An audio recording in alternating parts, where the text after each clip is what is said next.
E retornamos para com o nosso Giro à Noite, ainda seguindo nesse modelo de home office aqui, a gente tomando todas as precauções com a pandemia da Covid-19. E como prometido no primeiro bloco, a gente volta agora com a entrevista com o João Rossi, que é conservador e restaurador do Museu de Arte Sacra de São Paulo e do Mosteiro São Bento. Então, começo primeiro desejando uma ótima noite para o João Rossi e agradecendo por ele ter aceitado o nosso convite para ter esse bate-papo e explicar um pouquinho sobre o trabalho dele aí com essas imagens na paróquia Nossa Senhora dos Remédios. Boa noite, João, tudo bem? Boa noite, tudo bem? Tudo bom, graças a Deus. Bom, João, começo te perguntando, então, a gente vai falar um pouquinho sobre todo esse episódio que aconteceu lá na paróquia da Vila dos Remédios, né, a Nossa Senhora dos Remédios, que fica no bairro Vila dos Remédios, em Osasco, que teve 7 imagens que foram totalmente destruídas aí num ato de vandalismo. Então, eu queria que você contasse um pouquinho para a gente de como que vai ser esse trabalho, né? Qual foi o cenário que você encontrou quando você chegou até a igreja e quais imagens vão poder ser restauradas, se teve alguma que não vai ser? Ok. Bom, a situação nos pegou de surpresa, né? Uma situação muito triste, né? Uma situação bastante complicada e que vem sendo cada vez mais realizada por aí, né? Nós temos aí vários casos de outras igrejas que sofreram ações semelhantes. Essas imagens, quando foi noticiado que elas haviam sido quebradas, o nosso diretor do Museu de Arte Sacra, ele se comprometeu a colaborar com a restauração dessas peças. Então, o primeiro passo que foi feito foi justamente ir até a paróquia, né, para verificar o real estado das peças, para ver quais seriam os trabalhos a serem desenvolvidos, né? Foi o que nós fizemos, e chegando na paróquia, nós percebemos que os danos eram ainda maiores do que nós imaginávamos. Foram 7 imagens danificadas, e muitas delas gravemente danificadas. Um exemplo disso é a própria imagem de Nossa Senhora dos Remédios, né? O orágo da igreja, a imagem símbolo e que dá nome ao bairro, inclusive. É uma imagem da década de 50, uma imagem de grande porte. Além dela, outras 6 peças foram danificadas. Nancy? Boa noite. João, você havia falado, né, que isso está sendo comum, né, esses vandalismos. Eu queria saber como que você se sente vendo esse vandalismo acontecer com peças importantes, né, para os católicos, né, e também para a história, né? Eu gostaria que você falasse um pouquinho do seu sentimento com relação a isso. Certo. Bom, como eu disse, isso não tem, infelizmente, tem sido comum em várias igrejas, e eu vou ampliar ainda essa questão. Não é somente em igreja católica, né? Você tem aí outras denominações religiosas que também têm sofrido esse tipo de vandalismo. E é muito triste, né, uma situação como essa, porque primeiro, é uma falta de respeito com a fé das pessoas. Segundo, é uma tentativa de cercear a liberdade das pessoas, né? Nós vivemos em um país laico, onde as religiões têm liberdade total, né, para os seus cultos, assim seja. Com atitudes como essa, eu vejo a liberdade religiosa ameaçada, né? Eu estendo isso para outras religiões também, não só para o catolicismo, mas para as religiões de matriz africana também. Isso tem acontecido quase que frequentemente. É muito triste em vários sentidos para mim. Eu sou católico, e como católico é muito triste, como conservador é muito triste, e como instrumento de preservar a memória também, né? Você tem aí uma igreja que dá origem a um bairro, que tem uma importância histórica grande para aquele bairro, destruída, né? Você tem aí um acervo que foi muito danificado, e isso nos entristece como pessoas e também como profissionais. Até o próprio nome da profissão, antigamente usava-se apenas restaurador, hoje nós usamos muito conservador-restaurador, né? A nossa função principal, antes mesmo do restauro, é conservar.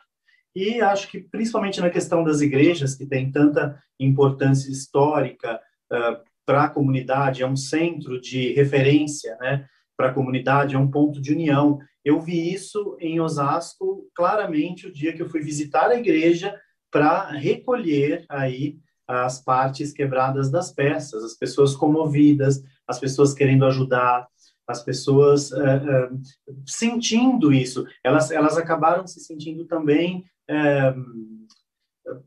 como que eu posso expressar, violentadas também, né? Violentou a sua fé, violentou a sua história. Bom? Olá, João, boa noite. Eu tenho uma dúvida. Essas 7 peças, para você fazer o reparo delas, deve levar cerca de quanto tempo, né? Quanto tempo aí você presume que deve levar para restaurá-las? E se você conta com alguma equipe ou se esse trabalho é completamente solo? Essas peças, pelo nível de dano, elas levarão mais de um ano, né, de trabalho. Não é um trabalho que eu vá fazer só, né? Inclusive, no próprio Museu de Arte Sacra, como o museu se dispôs a restaurar esse acervo, né? Nós temos um grupo de voluntárias que já fazem ações de conservação com a gente, né? E esse grupo se dispôs em colaborar também com essa questão. Então, devem estar envolvidas mais ou menos 15 pessoas nesse trabalho, e é um trabalho que vai levar praticamente 12 meses. Ok. Vanessa, se você me permite, eu só tenho uma curiosidade. Esse trabalho ele é 100% manual, mesmo hoje em dia com tamanha tecnologia, impressoras 3D de última geração, que já fazem até aí quase que pedaços humanos, né? Uma coisa inacreditável, Sim. mas que é real. Vocês vão ter já tem esse tipo de ajuda ou não? É manual mesmo? Então, para você ter esse tipo de trabalho, você precisaria ou você ter essas peças já escaneadas, né? Ou você desenhar isso, para isso ser impresso, para isso. Porém, pelo nível aí de dano nessas peças, é possível sim que sejam feitas somente manual, né? Praticamente juntar aí um quebra-cabeça, né? Montar novamente essas peças com a ajuda de imagens, né? Você tem aí um acervo fotográfico muito bom da paróquia, principalmente a Nossa Senhora dos Remédios, que teve a cabeça, o rosto quase que totalmente estilhaçado, né? Então, assim, das imagens, eu acho que é uma das que sofreu o maior dano. E a nossa preocupação é justamente essa, né? É um trabalho lento, é um trabalho demorado, né? Um trabalho cuidadoso, porque existe um questionamento, assim, mas compra-se uma peça nova, ou você pega um molde de uma outra peça e, por exemplo, faz uma cabeça nova. Não, isso não é restauro, né? Isso é uma reforma. Então, existe aí um abismo entre restaurar e reformar, né? As peças serão restauradas. Tudo o que quebrou será reaproveitado. Nós fomos, inclusive, para juntar esse material, justamente para devolver à peça todo o seu material de origem e fazer os complementos de acordo com as imagens que a paróquia nos cedeu.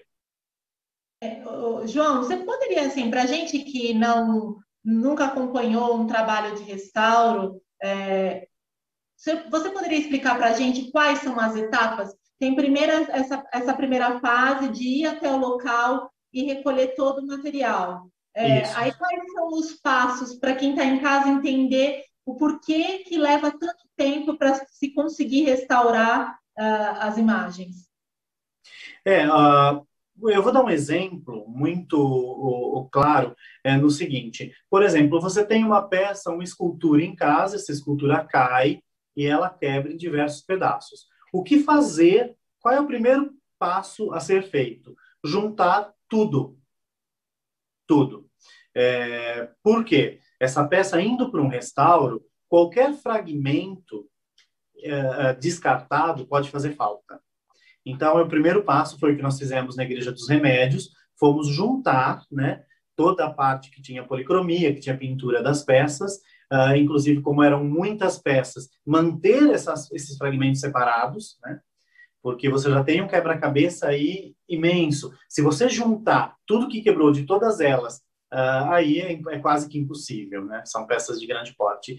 Então, foi o primeiro passo. O segundo passo foi acondicionar essas peças de uma forma segura para elas serem transportadas até o museu. Isso também foi feito pela equipe do museu. O terceiro passo, quando chegou no museu, foi avaliar, dispor essas peças em bancadas, os fragmentos dela, e avaliar peça a peça. Estamos ainda nessa fase, avaliando peça, separando o material, né, dessas peças, fragmentos, e o terceiro passo vai ser começar a estruturar as peças, porque elas não foram simplesmente quebradas. A Nossa Senhora dos Remédios quebrou a cabeça, mas é uma imagem muito grande, uma imagem em estuque, uma imagem em gesso, mas todo o corpo está danificado. Você não consegue manter a peça na posição vertical. Então, justamente agora fazer esse trabalho de consolidação, de fixação dessas bases, para que a peça possa se sustentar, já que ela tem rachaduras e diversos danos aí. O passo seguinte, depois dessa peça estruturada, é começar a juntar as partes, né? As partes vão começando a serem unidas, né? Para deixar apenas em aberto as lacunas, partes que foram muito danificadas ou muito destruídas, que o gesso, dependendo como ele cai, dependendo da força do impacto, ele vira pó. Então, aí não tem como reaproveitar essas partes. É justamente depois dessas partes unidas, fazer os complementos, né? Nós vamos juntando aí, dando as formas novamente, preenchendo essas lacunas de partes que não foram encontradas, né? E um penúltimo passo é nivelar essas partes todas, para que a peça, depois que receber o último passo, que é a policromia, que é a pintura, ela poder ficar plasticamente impecável. As peças dos remédios são peças que já foram mexidas, muitas delas. Então, a proposta agora, justamente, é tirar, já que elas vão ser 100% restauradas, é retirar toda a repintura que foi feita no passado. Elas passaram por alguns processos de reforma aí no passado, que inclusive escondeu as cores originais, escondeu formas originais, e a ideia nesse trabalho do Museu de Arte Sacra agora é justamente devolver o aspecto primitivo a essas peças, para que elas voltem, principalmente a padroeira, com o aspecto aí da década de 1950. João, só para completar, falaram muito da imagem de Santo Baldo, que é uma imagem bem histórica, vinda da Itália. Ela também está muito danificada e ela é feita do mesmo material que a Nossa Senhora dos Remédios, de gesso, ou é um material diferenciado? A imagem de Santo Baldo é a única peça entalhada em madeira, né? A madeira, ela tem mais resistência à queda. Ela foi bastante danificada, estruturalmente também comprometida, porque não é um único bloco de madeira entalhado. Ela possui emendas, essas emendas abriram, partes foram amassadas. Essa peça também é uma das peças que já sofreu um processo de intervenção e que ela esconde a beleza, que está escondendo a beleza original. é uma peça também importante da paróquia, né? Uma peça em talha em madeira, já é um outro material, é uma outra técnica de produção, né? E ela também foi bastante danificada também, né? Uma peça que estruturalmente está muito frágil e que vai passar também pelo processo de restauro, diferente do processo das imagens de gesso, porque cada material ele tem aí cada base, né? Ele tem um material diferente a ser aplicado e uma sequência aí diferente no restauro. Nancy? João, ao longo da sua carreira, né, você viu alguma imagem que não pôde ser restaurada? E se teve alguma na Nossa Senhora dos Remédios que não pôde ser restaurada de jeito nenhum? O restaurador, ele obedece a alguns critérios, né? Um desses critérios, né, que nós estabelecemos são as cartas de restauro, né? Existe um protocolo aí para ser seguido de restauro. Nessas cartas são apontados até quantos por cento uma peça pode ser restaurada ou não. Por quê? É boa essa pergunta, porque às vezes há questionamentos, né? Mas tudo pode ser restaurado, né? Nem tudo pode ser restaurado. Porque se você excede uma porcentagem, você não está restaurando, você está criando uma nova peça, né? Aí você não está preservando a memória, você está criando uma nova obra. Então, nem tudo pode ser restaurado. Reformado, sim. Restaurado, não, né? O padrão nosso de trabalho é um padrão museológico, é um padrão de restauro que tem essa responsabilidade, né? Senão você acaba usando o termo restauro para criar uma fraude histórica, né? É uma nova peça e você atribuiu que a peça foi restaurada? Não, ela não foi restaurada. No caso das imagens da Igreja dos Remédios, uma das peças, depois de muita análise, depois de muito estudo, decidiu-se que não daria para ser restaurada, que é uma imagem de Santa Cecília. Essa peça, infelizmente, foi muito danificada, perdeu muito das partes principais, né? Parte toda do busto, a parte mãos, braços. A queda dela foi tão agressiva que a peça ficou praticamente reduzida a pó. Não é diferente a questão da padroeira, né? Só que em termos de porcentagem, a padroeira teve um dano muito grande na cabeça, mas o restante, o corpo, o menino Jesus, essas peças, toda essa parte está muito mais preservada, danificada também, mas comparando a cabeça, não. Já a Santa Cecília, não. Ela foi muito danificada, infelizmente. É uma peça também em gesso, que pela forte queda, ela foi praticamente, a maior parte dela, reduzida a pó. João? Nossa, que aula, né, gente? Está sendo muito legal, viu, João? É muita coisa que eu estou aprendendo agora. João, seguinte, fazendo um paralelo entre o que ocorreu na Catedral de Notre-Dame de Paris, que foi terrível, né? E perdas assim irreparáveis, né? Infelizmente. Só que lá eles receberam um grande apoio do mundo todo, né? De empresários, filantropos e por aí vai. Ajuda na casa aí do bilhão, né? E aqui no caso da Igreja dos Remédios, vocês estão recebendo apoio? Como que é essa questão? Enfim, isso é importante? Então, um apoio, o que me deixa muito feliz nessa situação é que nós estamos recebendo um apoio humano muito grande, né? Então, muitas pessoas se candidatando a serem voluntários, se comoveram com a situação.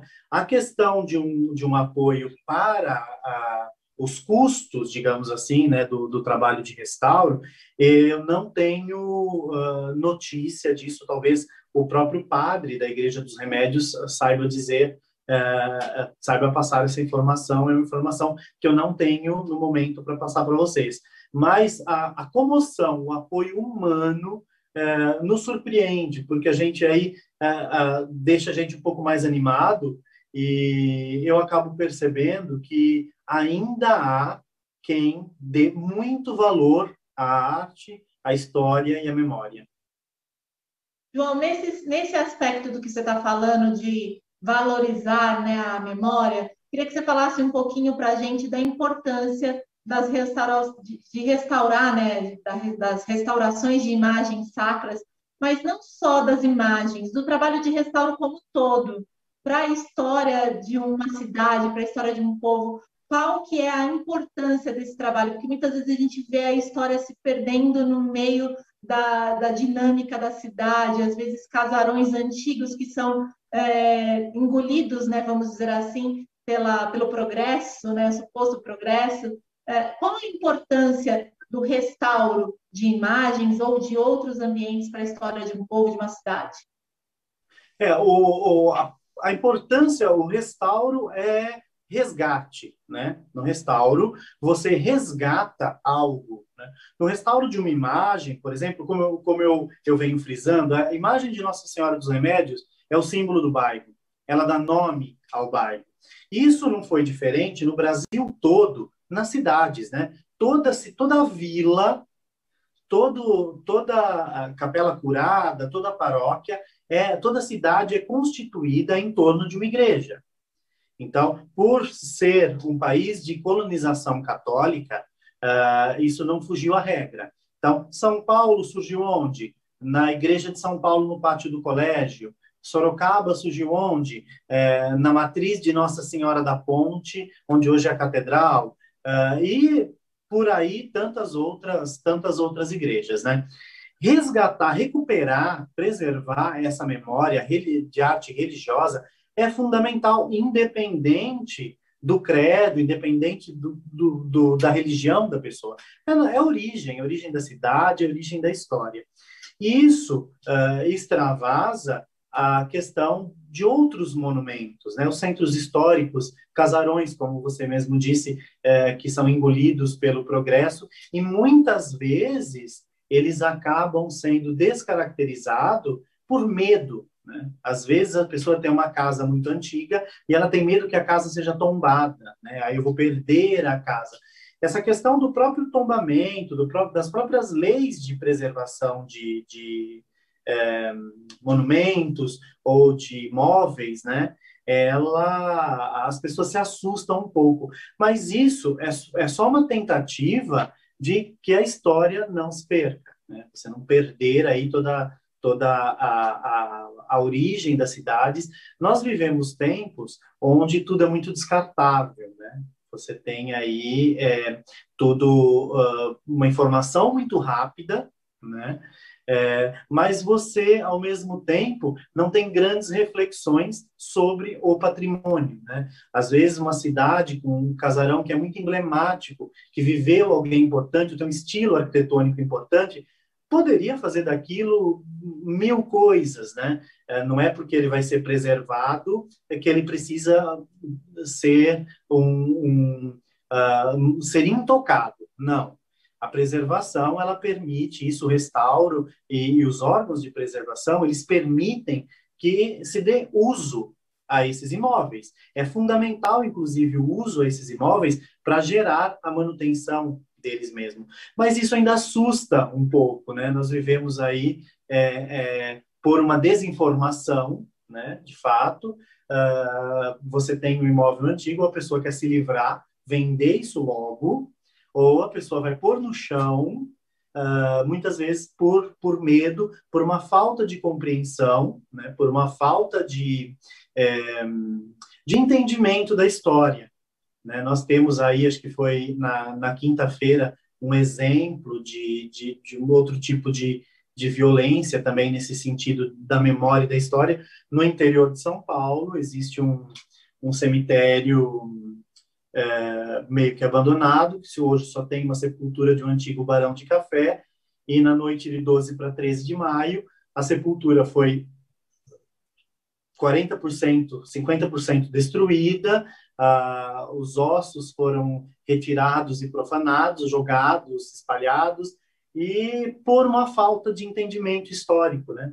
por a falta de você conhecer a sua história e ter interesse em preservar. Eu costumo dizer que a matéria, né, a matéria patrimônio, deveria ser trabalhada com crianças desde o ensino fundamental, né, porque é a história dele, é o meio em que ele vive, e isso não pode ser descartado, tem que ser levado em consideração. Educação patrimonial é fundamental para que, no futuro, nós não cometamos os mesmos erros, né, que a gente já vem cometendo. Com certeza. Nancy, tem mais alguma pergunta? Tem uma última pergunta, Vanessa. Sobre a Igreja dos Remédios, especificamente, eu sei que você é de São Paulo, né? Se você conhecia ela, se você já teria conhecido ela anteriormente, ou se você conheceu nessa situação, e qual a conexão que você fez com o seu trabalho? Eu não conhecia a Igreja dos Remédios, eu nunca tinha ido, conhecia, assim, de ouvir falar, de ver algumas fotos, né, mas eu nunca havia ido à Igreja dos Remédios. E para o meu trabalho, como eu disse, é sempre muito emocionante, né, no sentido de você chegar lá, você ver algo destruído, né, você recolher pedaços, né, e você sentir que aquilo não é só um santo, não é só uma escultura, não é só uma estátua. Aquilo é parte das pessoas do bairro, né? Aquilo faz parte de uma história. Quantas pessoas, né, rezaram, se ajoelharam na frente daquelas imagens, pediram, agradeceram. Então, essas peças, elas têm uma carga dramática muito forte, né? E quando acontece uma situação como essa, delas serem destruídas, profanadas, é a história de todas essas pessoas, desses 60 anos, desses 70 anos, que está sendo destruído, está sendo profanado. É algo ainda maior, muito maior do que aquilo que a gente vê, que é uma imagem quebrada. Vai muito além. João, tem mais alguma pergunta? Vanessa, eu teria várias, mas eu prometo que é só essa, tá? Para a gente fechar. João, para quem deseja ser conservador, restaurador, né? Para se formar, para chegar aí no seu nível, por exemplo, qual é o caminho? Certo. Bom, a profissão de conservador e restaurador, infelizmente, ainda não é regulamentada. Então, o que nós vemos por aí é muita gente usando, né, o título de conservador restaurador, mas que, na verdade, não tem nem noção básica do que é ser um conservador restaurador. A responsabilidade de um conservador é muito grande, porque uma ação impensada, ao invés de você preservar a peça, você pode destruir a peça e destruir a memória que aquela peça contém. Né? O pessoal confunde muito a questão do restauro com artesanato, né? É lindo o artesanato, mas é uma outra profissão, é uma outra questão. O restauro, você precisa ter um ótimo conhecimento artístico, mas o restaurador, ele não tem direito de criar. O restaurador não tem direito de ser criativo. O restaurador, ele está intervindo em uma obra que não é dele, e ele tem que ser anônimo nessa obra. O restauro, a profissão em si, ela tem um forte elo com a ciência, né? É uma profissão que tem um apelo à química muito grande, à física muito grande, à biologia muito grande, à história muito grande. E as artes também. Então, é uma junção aí de muitas áreas, né, de muitas disciplinas, e o melhor caminho para a pessoa que quer ser um restaurador, primeiro, bom senso, saber até onde eu posso chegar. Então, no sentido de mexer em uma peça. O segundo, estudar muito, muita pesquisa. Hoje tem cursos muito bons, tem alguns cursos técnicos muito bons de restauro, e estudar, pesquisar, procurar restauradores e pedir informação. Ok, obrigado. João, para encerrar a nossa participação, eu sei que você escreveu um livro, né, sobre São Paulo, e eu queria que você contasse um pouquinho sobre o seu livro para a gente. Em parceria com um historiador amigo, um livro chamado São Paulo, Cidade Imperial. Ele trata do cotidiano de São Paulo durante os dois impérios, né? O reinado de Dom Pedro I e o reinado de Dom Pedro II. Ele é um livro que é muito gostoso porque ele conta o cotidiano da cidade de São Paulo, que isso pode ser replicado em outras cidades, né? Porque não haviam grandes variações aí de costumes, né? E ele traz justamente isso, né? O dia a dia da cidade de São Paulo, grandes acontecimentos, né? Festas religiosas, as procissões de Corpus Christi, e tudo isso ainda inserindo imagens e a importância do sagrado, né, nesse período, no período dos dois impérios. Então, é um livro que traz aí imagens de São Paulo antiga, traz objetos do Museu de Arte Sacra e outras tantas coleções. É um livro que fala sobre o cotidiano do paulista. Bacana. João, eu quero agradecer demais a sua participação. Foi um prazer conversar com você, conhecer um pouquinho mais sobre o seu trabalho. E em nome aqui de todo o pessoal do Giro, eu quero te parabenizar e desejar muita sorte para que essas imagens sejam restauradas o quanto antes para resgate da paróquia, né, da história da paróquia da Nossa Senhora dos Remédios.